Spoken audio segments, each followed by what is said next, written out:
Oui, bonjour. Alors, on va voir ensemble enfin, juste avant, on va voir, je me présente, je suis Nicolas Béjean, je suis, gérant de ma propre société. Je suis dans le Jura, je suis plus dev que ops, mais, avec beaucoup de préférence pour le monde de l'ops, et l'automatisation. Alors, on va voir ensemble, le déploiement de 2 clusters. Hop. 2 clusters, donc un cluster côté Google Cloud pour, par exemple, un site internet. Moi, ça va être le cas d'une boutique en ligne, une boutique Magento et d'un cluster côté Elastic Cloud, déployé sur GCP. Les 2 vont être interconnectés avec un Google Private Service Connect et le déploiement va se faire avec, des manifestes Terraform, un script bash pour le PSC et le tout va être, déployé grâce à Frogit qui est, un GitLab hébergé en France. Alors pourquoi?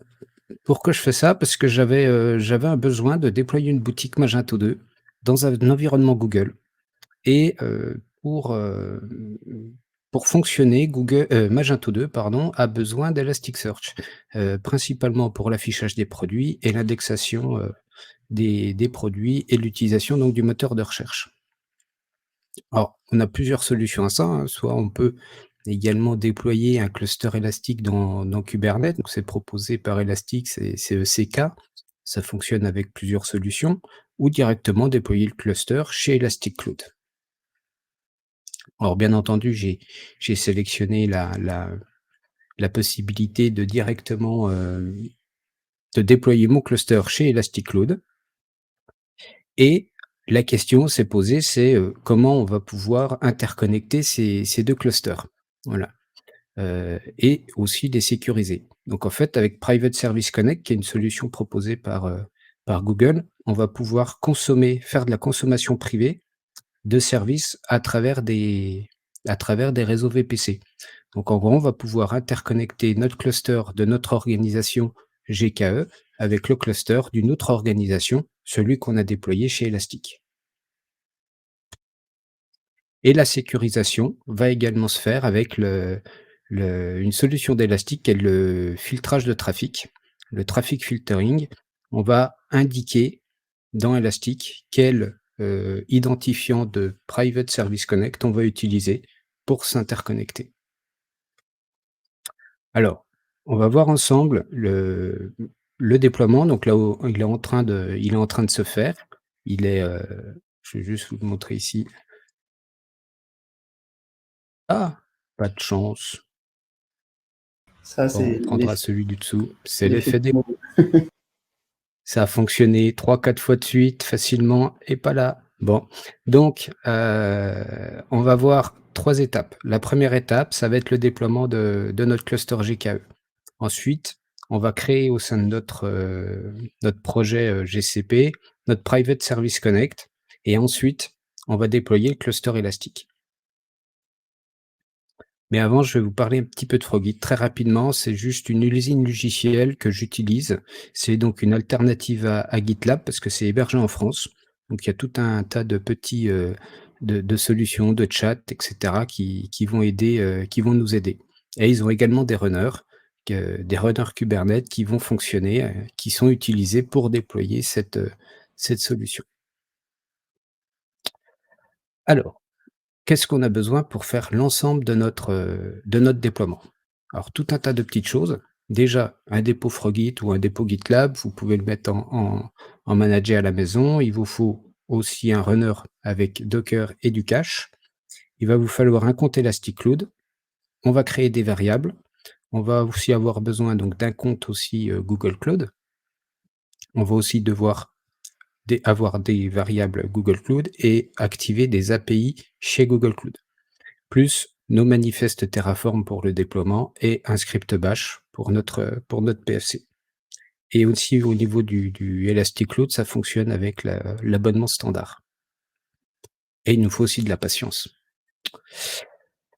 Les variables élastiques, alors très importante, on a, 4 variables qui sont nécessaires. La première, ça va être l'API key qu'on va pouvoir créer dans le back office Elastic. il va falloir la générer. On va la mettre après en variable dans GitLab. On a ensuite le service, attachment URI et la zone DNS qui sont indispensables parce que c'est en fonction de la région où on va déployer le cluster qu'il va falloir récupérer les bonnes valeurs. Donc, là, on voit sur la première ligne, si notre cluster est en Asie, bah, il va falloir utiliser le service URI qui est rattaché à l'Asie, ainsi que la zone DNS qui est rattachée à la région. Et je vous ai mis le lien ici, de la page pour facilement les retrouver. Et ensuite, moi, j'ai rajouté une variable alors facultative, c'est la version du cluster qu'on va choisir de déployer. Ensuite, côté Google, au niveau des variables, il y en a beaucoup qui sont, également facultatives, mais la principale, ça va être notre identifiant de projet qu'on va retrouver dans notre compte Google Plateforme. Et ensuite, on va avoir le compte de service qu'il va falloir créer. Donc on peut créer en ligne de commande et par contre, ce compte de service qui va nous permettre qui va permettre, à notre runner de pouvoir déployer la solution, il va falloir lui donner des rôles, lui donner des droits pour pouvoir, accéder aux différents outils.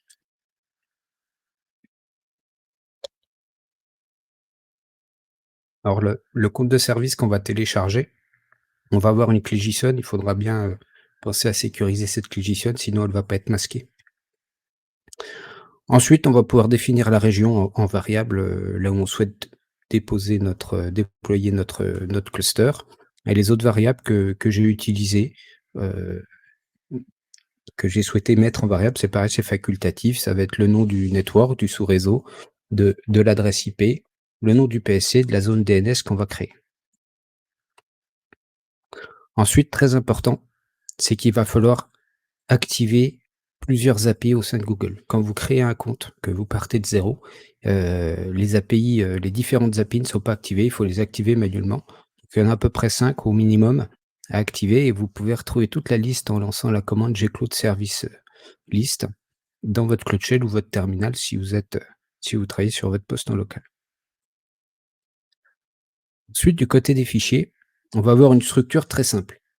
On va retrouver notre fichier, de CI et ensuite j'ai rangé par dossier, donc par manifeste. On a la partie élastique, la partie GKE et on a notre dossier PSC avec la partie pour le déploiement.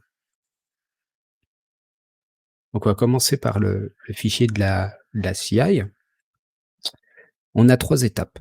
La première, ça va être le déploiement de GKE, on l'a vu. Le deuxième, ça va être le déploiement du PSC et le troisième, la partie de Elastic. Alors, on va pouvoir donc, au départ, il va falloir définir, pardon, les variables dans notre CI.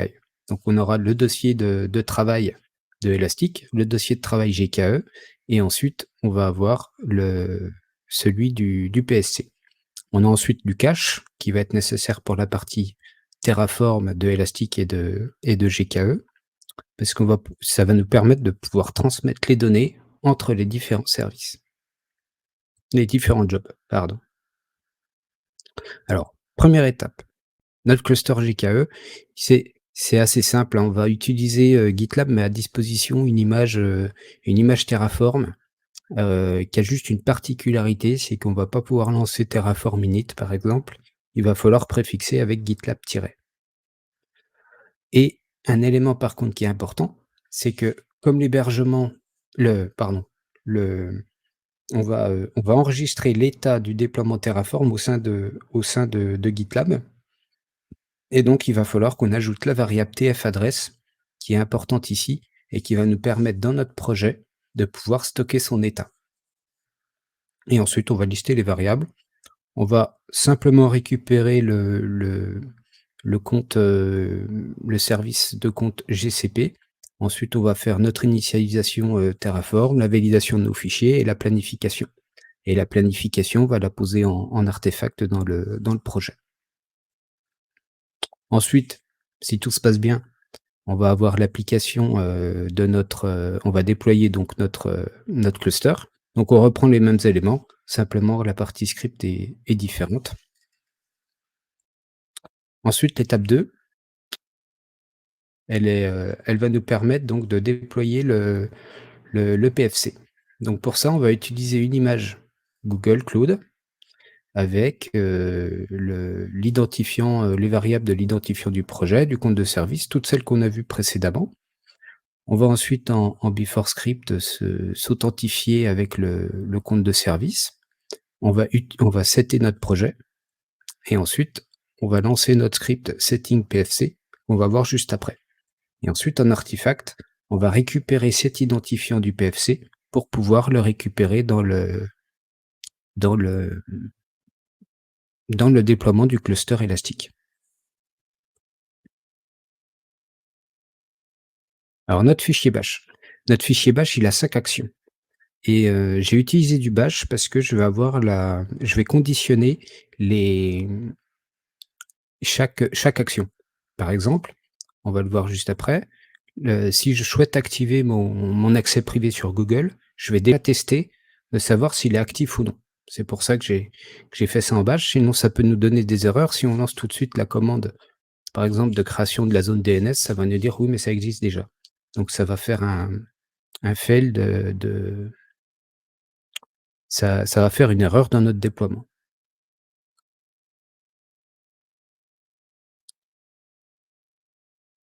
Alors, ensuite, on va avoir la création de l'adresse IP interne qui va être utilisée pour notre PFC et on va avoir la création d'une règle de transfert.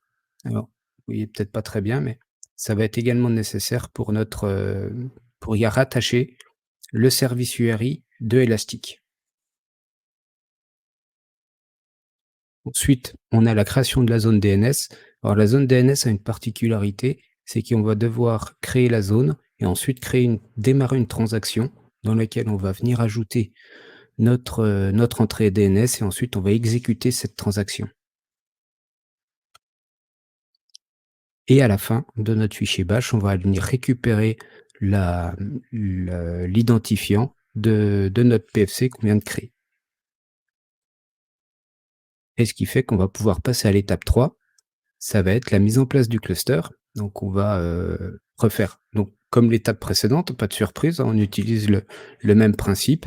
On utilise notre image donc, Docker, Terraform de GitLab, dans lesquels on va initialiser les éléments. Seule différence, c'est qu'ici on va définir une variable tfvar pour notre, PFC et ensuite on va appliquer le déploiement du cluster. Alors, ensuite, maintenant, on va voir la partie Terraform. Alors, côté Terraform GKE, c'est un petit peu comme vous le souhaitez. Donc, moi, j'ai mis beaucoup de choses. J'ai une IP statique, j'ai du réseau, enfin, j'ai mon réseau, j'ai mon sous-réseau, j'ai un VPC, le firewall, et cetera. Enfin, tout ce que vous souhaitez. Donc, on peut même aller voir rapidement le fichier. Je vous l'ai pas mis en capture d'écran parce qu'il est assez long. Mais on a la définition de notre provider. On va avoir la mise en place d'une IP statique, de notre réseau, de notre sous-réseau, voilà, avec, des règles firewall, par exemple, un clone NAT, ensuite notre cluster, Kubernetes avec, son pool de nœuds. Et ensuite, celui qui est un peu plus intéressant, ça va être la partie élastique. Alors lui, il est assez simple, hein, on va retrouver la même chose au départ, hein, la définition de notre provider. On va ensuite avoir sur la dernière partie, on va définir en data la version qu'on souhaite déployer de notre, cluster élastique, ainsi que sa région. Et ensuite, on va avoir dans un premier temps, une première étape qui est la définition de notre filtre de trafic avec l'ID du PFC dans la règle de filtre de trafic et ensuite on vient déployer notre cluster élastique. Donc ici, c'est pareil, vous pouvez sélectionner autant de nœuds que vous le souhaitez, enfin vous pouvez déployer autant de nœuds que vous le souhaitez et à la fin, ce qui est important, c'est de venir ajouter dans le tableau le filtre de trafic qu'on a défini précédemment. Alors en bonus, si vous allez sur le dépôt, Frogit, vous aurez le script bash qui va vous permettre de réaliser la destruction du PSC. Voilà.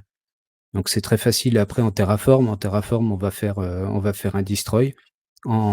Sur la partie PFC, mais en fait, j'ai réinversé mon script bash pour pouvoir supprimer, élément après élément, tout ce qu'on a, défini plus tôt. Et à peu près 33 minutes plus tard, quand tout se passe bien, on va retrouver notre, on devrait avoir ça à l'écran. Donc on aurait dû avoir ça à l'écran parce que si on regarde bien, on a un failed. Voilà, ce qui est dommage à 13 minutes. Mais sinon, on a bien, l'ensemble de notre déploiement qui se fait avec la partie du GKE, la partie PFC, la partie élastique. Donc là, j'ai mis un slip pour avoir un petit temps d'attente avant de procéder à la destruction. Et ensuite, on va lancer la destruction de l'élastique, du GKE et du PSC.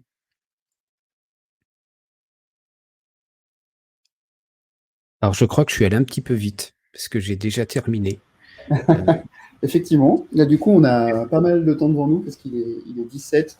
Voilà, il y avait 25 minutes, mais c'est pas grave.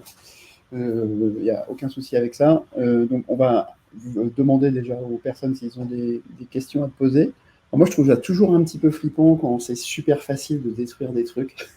Tu sais, quand tu as dit à un moment, ah, c'est super facile pour détruire mes instances et tout ça. Oh là, bon sang, ça me fait flipper à chaque fois.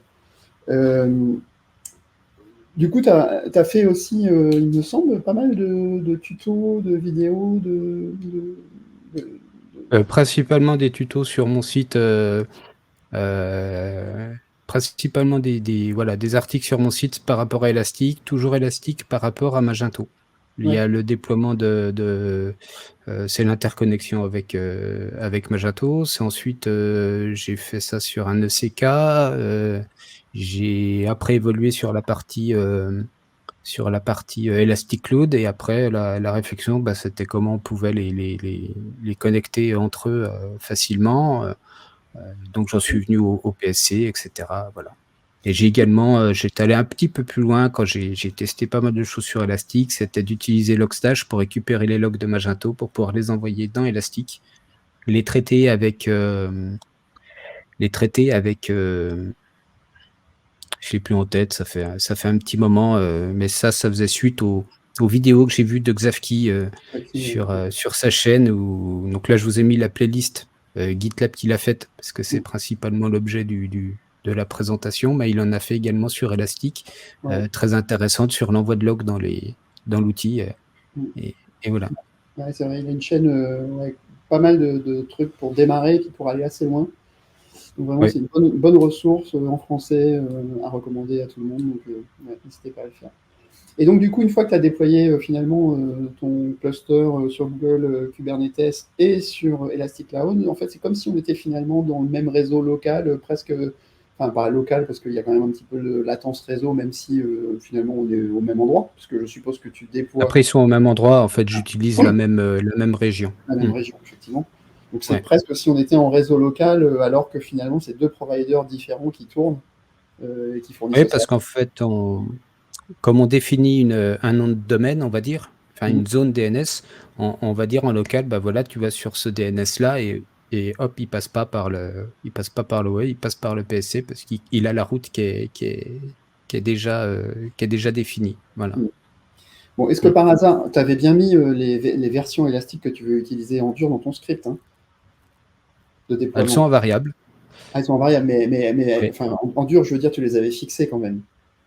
Ah Il oui, prend, oui, il oui. prend pas la dernière version disponible. Non, je te dis ça, c'est comme on a fait la livraison de la version 8 hier et qu'elle est devenue disponible.